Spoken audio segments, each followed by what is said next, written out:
Salutations, Internet. Do you want to feel underaccomplished? I know I do all the time. In 2017, King Gizzard and the Lizard Wizard managed to put out 5 studio albums, a remarkable feat by any musical standard.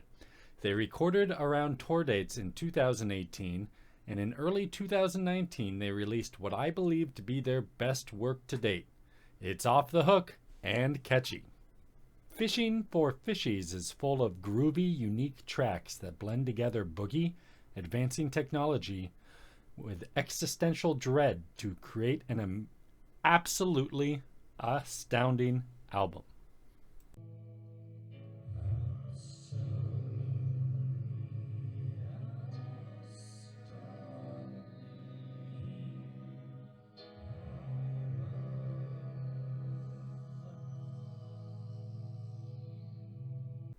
Quick disclaimer, these are my opinions. All my sources are referenced in the Google document linked below. There's a content warning for adult language and themes. Again, this video is not intended for children. Today for the intro, we are talking about the lizard people conspiracy. I assume most people have heard of this absurd idea of an elite regime of reptilian humanoids that are secretly running the global systems. It was popularized in modern society by British conspiracist theorist David Icke in his 1999 book, The Biggest Secret. Almost 12 million Americans believe in this conspiracy theory, and it is heavily wrapped in the QAnon narrative of the past couple years. For example, the Nashville bomber of Christmas 2020 believed this, and our former president retweeted a video by a physician who believes this theory as well. There's also a lot of media that parody this trope. One example being Inside Job, an animated show on Netflix recently. This idea is not new or novel though. It goes back to Adam and Eve with the serpent in the Garden of Eden, or even further into deep human need to contextualize our fear for the inherently dangerous obstacles like reptiles. Some examples that predate the Bible: from ancient Greece, Cecrops I, the mythical first king of Athens, was half man, half snake. From China, the dragon kings of the four seas associated with the cardinal directions are creatures from their mythology sometimes depicted as reptilian humanoids. From South Asia and Southeast Asia, the Naga or Nagi are divine, semi-divine deities or a semi-divine race of half-human, half-serpent beings that reside in the netherworld and can occasionally take human form. Basically, reptiles can be hazardous, so we contextualize the unfamiliar to be something so ingrained in our fear that pervades across all cultures and eras. Ever since we have developed a way to communicate properly, we have been mythologizing and over-embellishing the dangers of this world so we can cope with our own humanity and eventual demise. So in a world full of countless conveniences and an endless stream of information on how to continue to cope with this feeling, what do? Me personally, I'm going to maybe make a YouTube video on an album that I love, relating it to the constant feeling of existential dread that I feel inside, instead of believing in lizard people. While some people spend their time researching lizard people conspiracies, I personally like to seek out new music. And while doing this a couple years back, I discovered King Gizzard and the Lizard Wizard with a KEXP live show on YouTube. This show is from 2017 with material mainly from Murder of the Universe. KEXP is an amazing radio station based in Seattle that has impacted the alternative and independent music scene in a very positive way. King Gizzard and the Lizard Wizard has been there 4 times live in their studios, and in my opinion, that is the sign of a very reputable act. This show piqued my interest, and I really liked some of the concepts presented, so I looked them up on Spotify and just started off with the funniest sounding album name that they had. It was my first full album listen from them and still remains my favorite. I still haven't seen them live personally, but hoping to sometime in the next year. Alright, it's going to seem desperate, but I am going to do a call for engagement here.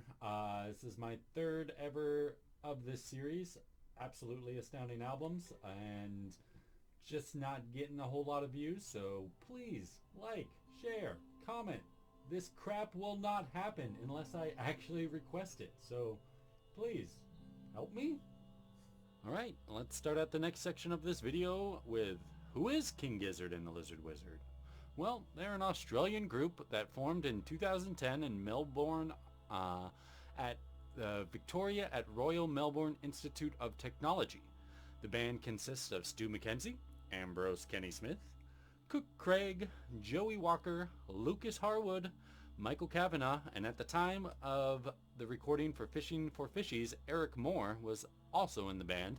However, he announced via Instagram in August 2020 his departure from the band as both an active member and the band's manager, without citing any direct reason, stating he was deeply saddened by the decision and doesn't have any regrets.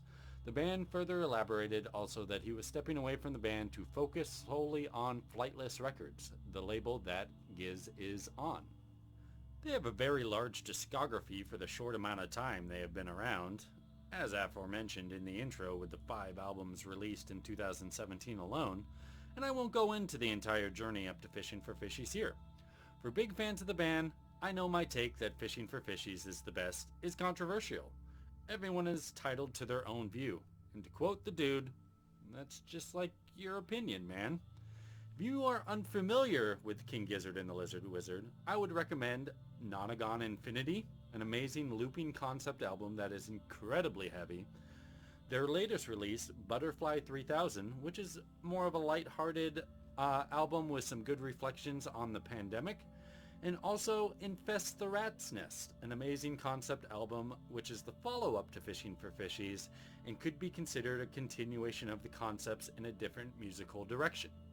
Fishing for Fishies was recorded at 2 different locations primarily, the first being TFS Studios, i.e. Tropical Fuckstorm Studios in Nagimbi, Victoria, Australia. This was under the supervision of Gareth Lydiard, who is a member of the band Tropical Fuckstorm and also the band The Drones. The second location was Flightless HQ in Melbourne, Australia, the previously mentioned location of Giz's record label. There was also some recording done for drums on track 8, Acarine, in hotel rooms in Guadalajara, Tijuana, Monterrey, and Mexico City, Mexico. There is an amazing YouTube video on the Flightless record channel called How to Get a Fishy that is some awesome footage compiled from the recording sessions for this album. I'd just like to note, I do not promote the blatant disregard of gun safety in this video. Contributors for the album are going to be shown on the screen as listed in the liner notes here, but I wanted to note the inclusion of Han Taeyumi. This is a reoccurring character in the Gizverse. He was originally referenced in the song Robot Stop from Nonagon Infinity, and he was a human but now a cyborg, and I believe Fishing for Fishies is his origin story. Han Taeyumi is shown on the album cover of Fishing for Fishies wearing a blue bucket hat, blue overalls, and green gumboots as he pulls in a line of smiling fishies.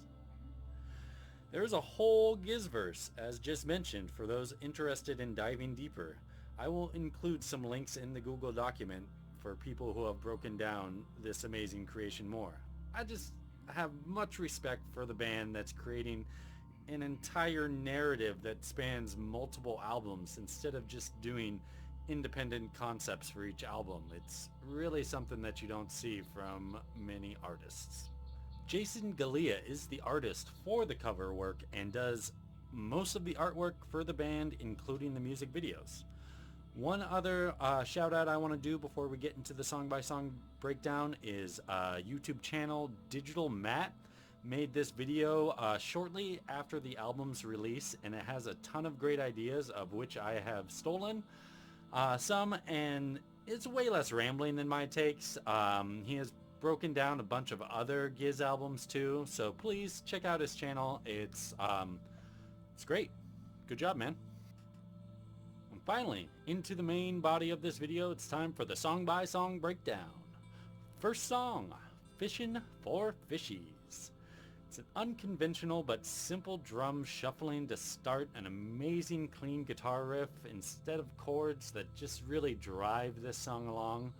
It's a mellow intro song that perfectly gets you in the mindset to embrace the themes of environmentalism, reality, technology, and remorse. The song is my anthem anytime I have attempted to fish since hearing it. It is relatable to people who only really want to sit on a dock with a beer by their side and not really catch anything. The breaks of piano fill and harmonica are really nice towards the end of the song with how repetitive it starts to get. The post-chorus before the wrap-up with the lyric, "Your heart's a hook, ego tied in knots, baiting fate. Don't do it, you ain't a god," gets us a good working thesis for the concept of the album. The video for the album is a fun trip with the boys on a raft down a stream. It is theorized that Stu is a stand-in for Han Taumi here, and this album is part of his origin story, where Stu or Han are both human now at the beginning, but by the end, we will see how much change into a cyborg we get. Song 2, Boogieman Sam. We gotta talk about Boogie, guys. Boogie, sometimes called post-disco or electro-funk, is a rhythm and blues genre of electronic dance music with close ties to the post-disco style. But the idea of boogie music was popularized mainly in the United States during the 70s and mid-80s. But the etymology of the word boogie or boogie-woogie comes from the late 20s and 30s with the roots music of African-American blues styles, specifically referring to the repetitive swung note or shuffle rhythm, a groove pattern which was used in the popular music of the time. In Fishin' for Fishies, the band is deconstructing the idea of what a modern boogie sound or song is while relating it to the fear of a destructive hedonistic man like your Boogieman Sam. I have heard Boogieman Sam as an allegory or metaphor for the U.S., being a reference to Uncle Sam and how the U.S. has influenced or disrupted the modern global systems. Although I conceive it to be a representation of the destructive nature inside all of us, not just one country. The crunchy tones of the guitar and harmonica are contrasted nicely by what I hear to be a very clean mellotron solo towards the end as well. It's a great song. It really picks up the pace of the album. Song 3 is The Bird Song, changing up the sound of the album into what I can only perceive them to be channeling their inner Steely Dan. I love the mixing and pulsing drive of this song. The repetition of the lyrics work well to convey some basic yet profound ideas of relativity and significance. The change of key between the chorus and the verse is fitting for the lyrics of the song. The outro almost starts to get old, but they play the timing and add in some beautiful harmonies that make it conclusive, with a fun crescendo with the harps really adding a deep, nice effect.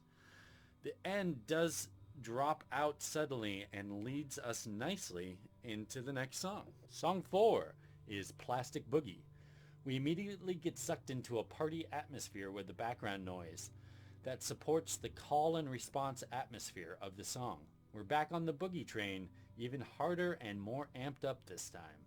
The lyrics are straightforward and highly critical of our modern system of plastic consumption, but they are sung like an upbeat dance anthem. This song, like many others on the album, is played in triplets that drive home our boogie feel. It's busy and crowded, like how plastic has invaded all parts of our bodies and environment. I have an article listed in the Google document that says about every 10 days we ingest a credit card's worth of plastic. That's 7 grams. The end of the song is simple but concise. It also transitions to the next song effortlessly. Effortlessly. Effortlessly. Track 5 is The Cruel Millennial. The rhythm and time signature of this song always trip me up, but it keeps the song interesting on every listen. I did some digging, and Reddit user NarrowMetal8470 has compiled a great time signature dictionary for every Giz album and song. So for this one, he claims that it starts with 12 bars of 11/4, then it does 1 bar of 11/4, then 1 bar of 10/4 times 2, then 3 bars of 11/4, then 1 bar of 12/4, then 7 bars of 11/4, then 1 bar of 12/4, then 4 bars of 5/4, then 4 bars of 11/4, and then 1 bar of 11/4, and then 1 bar of 10/4 times 2, then 5 bars of 11/4, then 1 bar of 12/4, then 28 bars of 5/4, then 1 bar of 17/4, and then the rest of the song is in 11/4. The whole song is in triplets. It's amazing what this person has done breaking down all the songs, and proves how much of an awesome math rock band King Gizzard and the Lizard Wizard can be. The lead vocal is distinctly different on this track, but it suits the songs and lyrics, and it was a very deliberate choice, I believe. I found Ambrose's name on the liner notes for both lyrics and vocals, so I believe it is his influence more on this song that shines through, instead of Stu. The line, "Bernstein Bears read to as kids, it's a glitch in the Matrix," is a reference to the Mandela effect.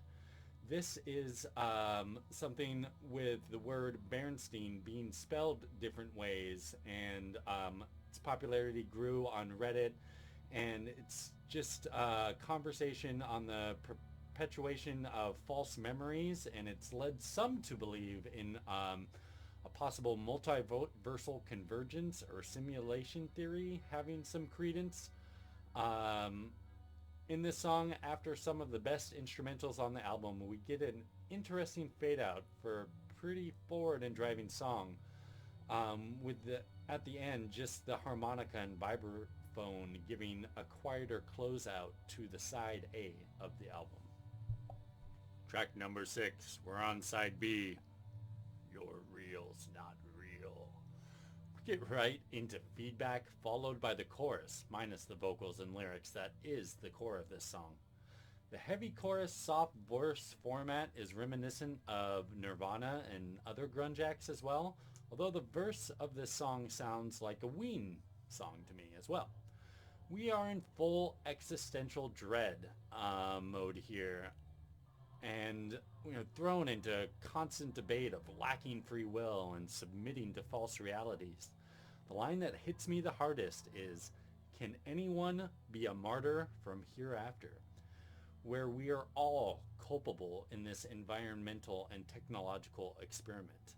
The song also feels like a reflection on thought bubbles and how we all get caught up in our own realities, that we deny others' own inherent truth, that they have their own narrative.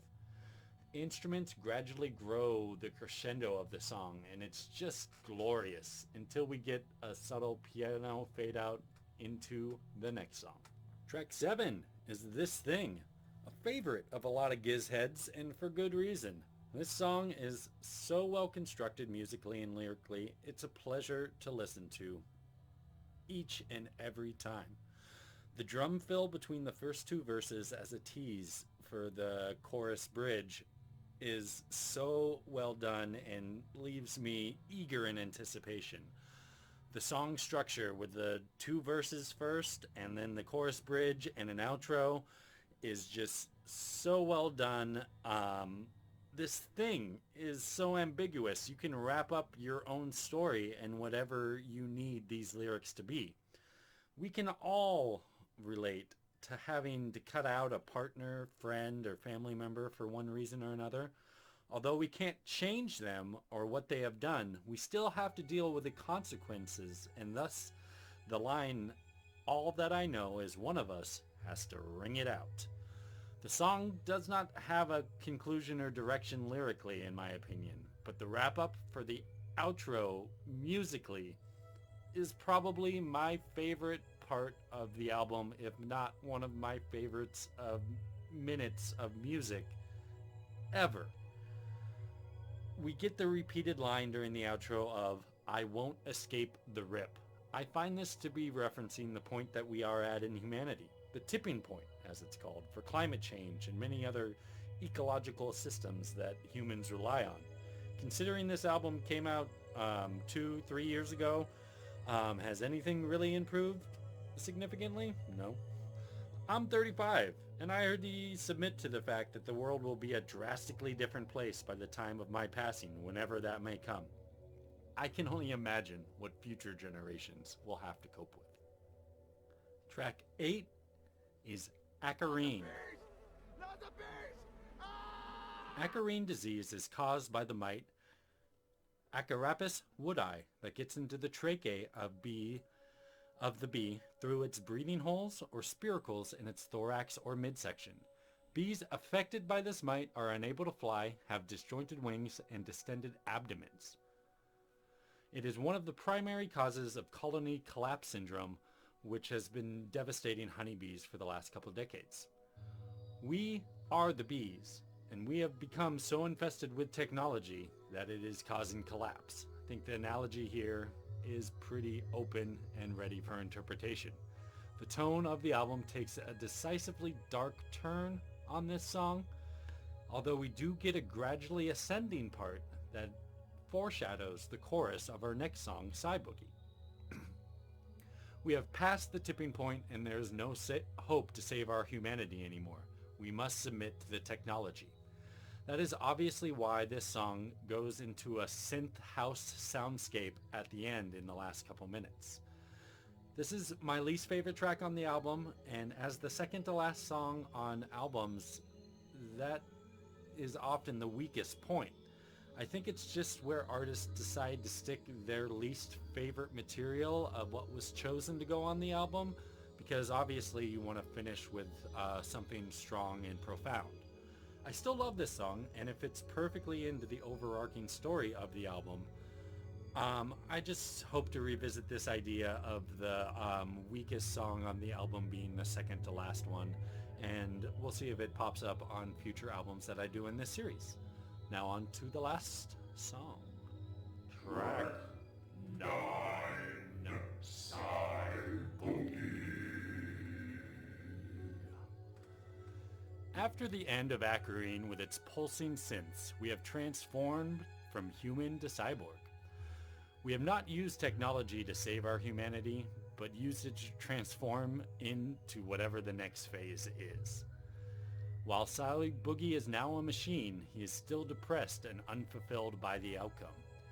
We're back on the Boogie theme with this closer, and it's probably the biggest Boogie bop of the three of them, but like Plastic Boogie, it has that upbeat sort of music with a real downer sort of lyrical content.